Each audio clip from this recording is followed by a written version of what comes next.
right, that's for Perry Parker as he comes entering from the in crowd. Oh, my God. One of my all-time favorite roles that you've ever done. Wow, boy. I grew up right outside of Philadelphia, so I remember Jerry Blavat and that whole thing.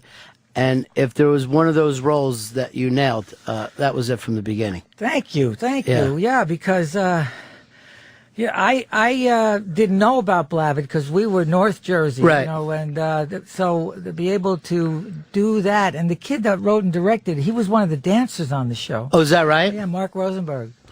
Well, did you hear back from everybody in Philly about how much you nailed that role? No, not really. Because it was kind of a smaller picture at the time. You know, that's the truth. It was a picture that was made by TriStar, and it just didn't hit then because it was a picture about the 50s. It's still kind of a cult film in Philadelphia, and Jerry Blavat is still doing that gimmick. He's got those same with the heater, the boss with the hot sauce, speaking salutations across this fabulous nation. That's amazing. That's amazing. You still nail that after all this time. Yeah, he's a memorable character. So great to see you, and you guys are having a ball with the sauce.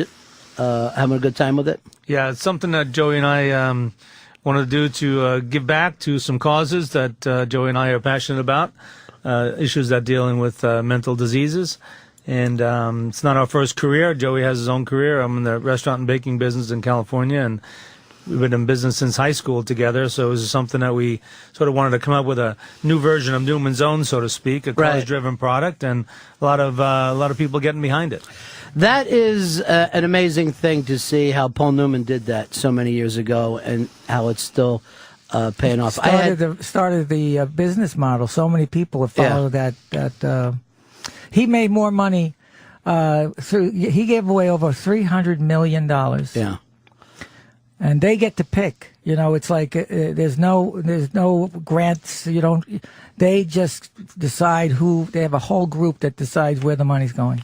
I had his partner on Hotchner years ago, and they were baffled every single time that this thing worked out.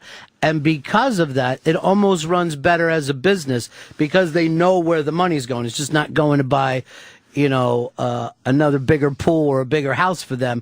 They're like, we've seen the kids that we hand this money over, so let's cut a little corners here. Let's make sure that we make as much profit as we can for this. But what's really unique about this organization and the for-profit division that Pepe started is you can see already where the money's going. Because I made the documentary, No Kidding Me Too, which is interviews with 7 people with different brain styles, how they had their shame about what they were feeling turned into cutting or drug addiction, alcoholism. Right. So we were able to show people how we feel. And when we're able to do that, they compare, they see themselves and they're saying, well, if Joey's got a mental disease and he's free to talk about it, making it cool to talk about it.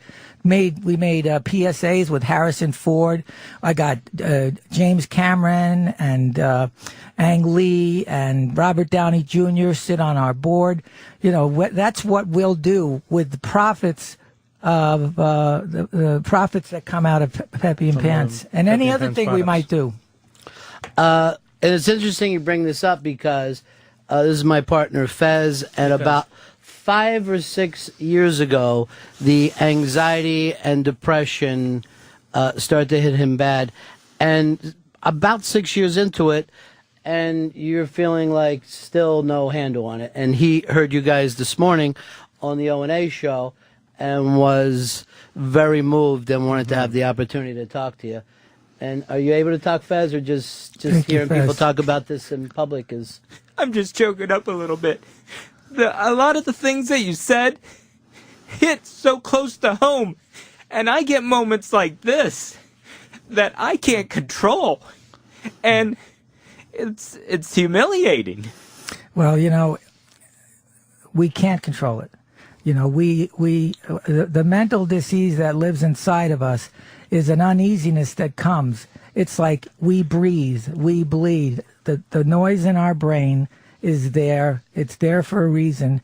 Don't try to get away from it. you embrace your dis-ease and you go through it and you get the help. The point is that we're able to talk about it. There's no shame in brain dis-ease. Why is it you can talk about diabetes or asthma? We want to reach our children. That's why we're doing this thing at Boys and Girls Club, because there are so many like you that think they're alone with this.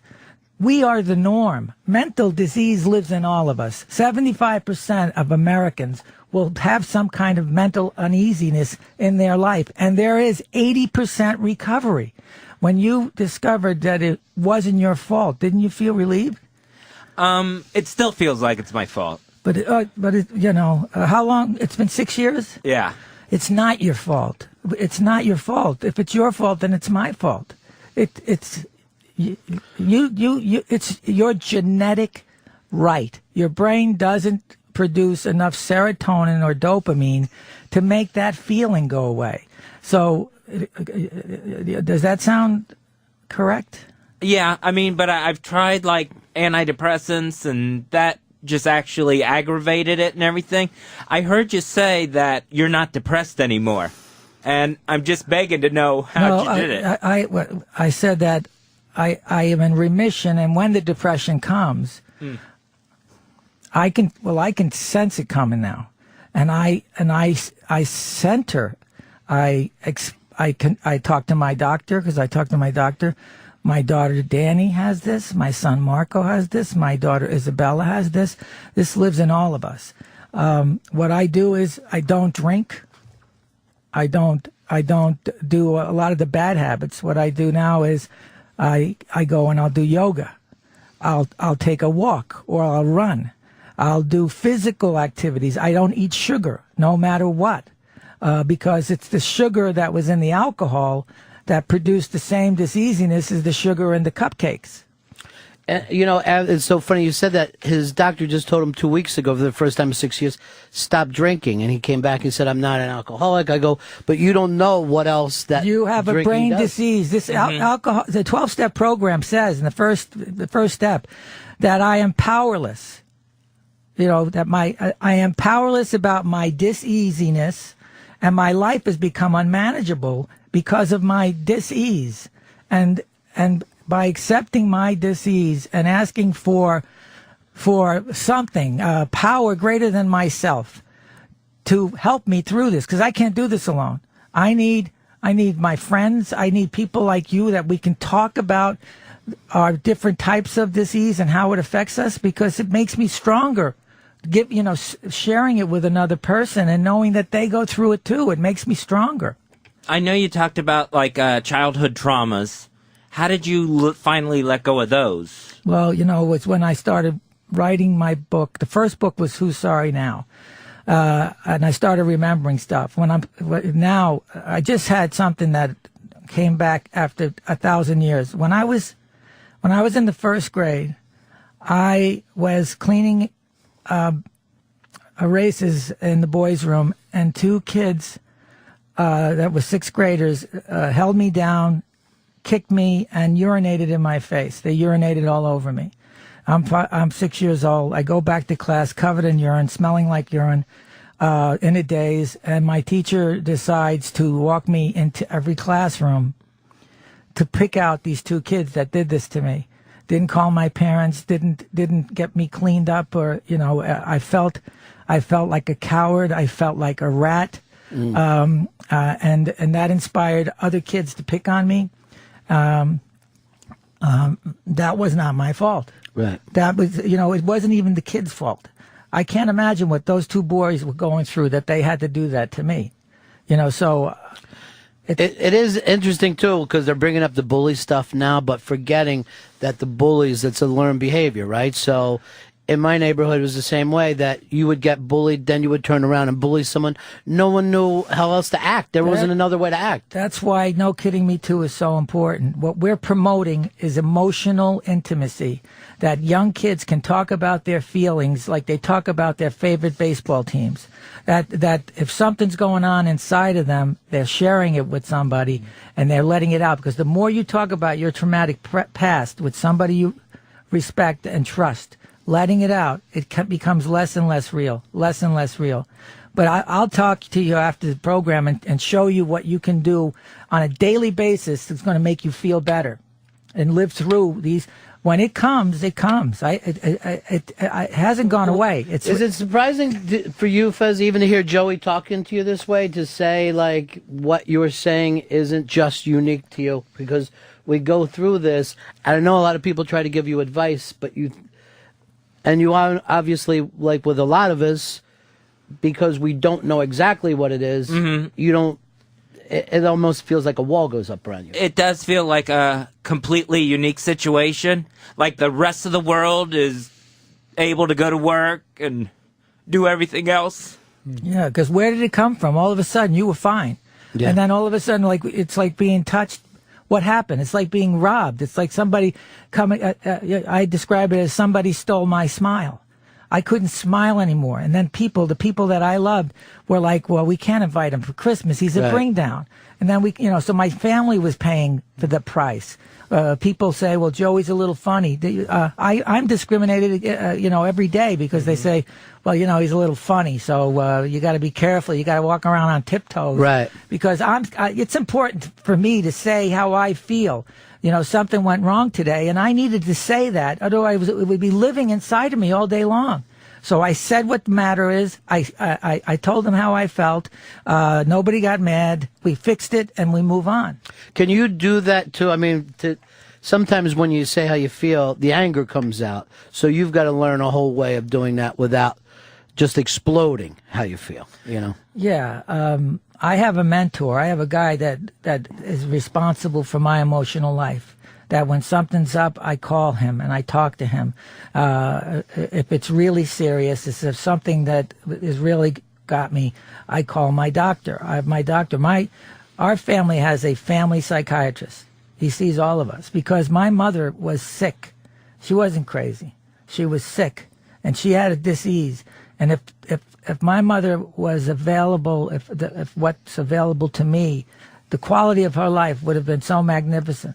By giving back to other people, by talking to these kids tonight at the Boys and Girls Club, telling them how I feel, maybe one of them will be just like this. I mean, this is the perfect, most clearest example of how this works. That what just happened. Right. Mm-hmm. Yeah, and does this happen to you quite a bit when, after making the documentary and being open about this, are people drawn to you now to... That's why the organization is called No Kidding Me Too. Yeah. I didn't know what we were going to call it, but they say, no kidding me too. My brother, no kidding me too. I'm bipolar. No kidding. I was at Thanksgiving the other day at Tony Goldwyn's house, right? And we're talking about attention deficit disorder because I have it. My daughter Isabella has it. And this woman sitting next to me, and somebody says bipolar, and they have bipolar. Just talking about it like I'm Irish, I'm Italian, I'm Jewish. Yeah. And this woman said, "Oh yeah, well she's whispering. I have I have bipolar in my family." And a little later she said, "I feel like a hypocrite. I'm bipolar." And I've never heard people talk about their feelings this openly. And we started talking, and we made plans. There are things that you can do today, right now, that's going to make the quality of your life. Inside that card says, what is it? Just read the inside of that card. No Kidding Me Too is an organization whose purpose is to remove the stigma attached to brain disease through education and the breaking down of societal barriers. Yeah. Now, the beauty of that, and the way you've got it lined up is, remember when we were kids, no one talked about alcoholism. Right. Now, if you're an alcoholic, you can walk into rooms all over this city, and people you've never met before welcome you in and share with you. The anonymity is not necessary in Alcoholics Anonymous anymore. Yeah. Right? So what we say is mental disease doesn't have the luxury of anonymity. Right. We don't have the luxury because it's when you say, I have a mental dis-ease, which is temporary. It's a dis-ease. Diseases can be fixed. Illnesses can't. What you're going through is a diseasiness, and by getting better, you become a productive human being again, and you help others.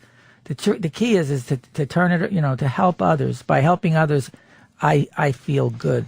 Have you ever been with a group of people, Fez, that you could really talk about that with, or No. you just always feel alone? No, I've always just felt alone. I mean, I've gone to therapists, but it's just always been one-on-one. I've never been with a group of When people. you walk into a 12-step meeting, there's a sign in every meeting all over the world, and it says, "You're not alone." Because you're not alone. And the power of example and the power of sharing personal stories, you sit there and you say, they're talking about me. That's me they're talking about.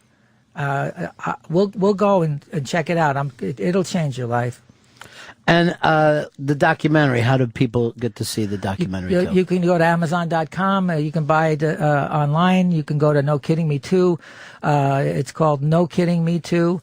And, you can go to Peppy and Pants to get the tomato sauce. You can go, if you live in the city or in Jersey, the AMPs, you can go and get it at Food Emporium, and know that if you can buy any tomato sauce. Our tomato sauce isn't any more unique than the higher quality. You know, our quality is excellent, and you got to pay for that excellence. You know, it's up there. It's up there with Rayo's.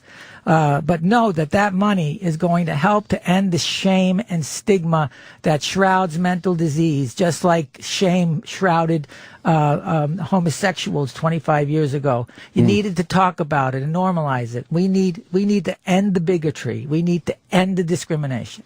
And I also want to say about the sauce, too, people don't realize how much power they have in their consumerism. That when you make these kind of choices, just like you guys brought with Paul Newman, other people will put that product out there. So not only are you buying this and helping out this program, but it's also opening the doors to a lot more programs. And people have got to be thinking about that every time they make a purchase. The corporate world will follow along if they see that's where the people are. Yeah. This was all Pepe's idea. I didn't think about. It's an amazing thing to pull off. It really is. It's amazing to see how these things keep moving along. Like the green movement didn't exist years ago, and now these large corporations go, "Hey, is that what you want? We'll move it over. We'll give you some." Well, the next thing we're thinking about doing is coconut water, which is taking the world by storm. Yeah. You can buy that anywhere. So why not give the consumer a choice to get the Peppy and Pants kind, knowing where the money's going to go? It was so cool to have you guys stop in. Fez, I hope it was a little bit for you, and I want to make sure you get to see the doc. But isn't it great just to meet somebody to have them say, I know what this is like. It's incredibly powerful, and I appreciate it, Joe. Yeah, thank you, Fez. Thank you. And Fezzy, always, seriously, focus on whatever that light is. If you find any light, just start to head towards it, and you'll be surprised. Thanks so much, guys. Appreciate it. Thank you for having us on. Thanks for stopping in.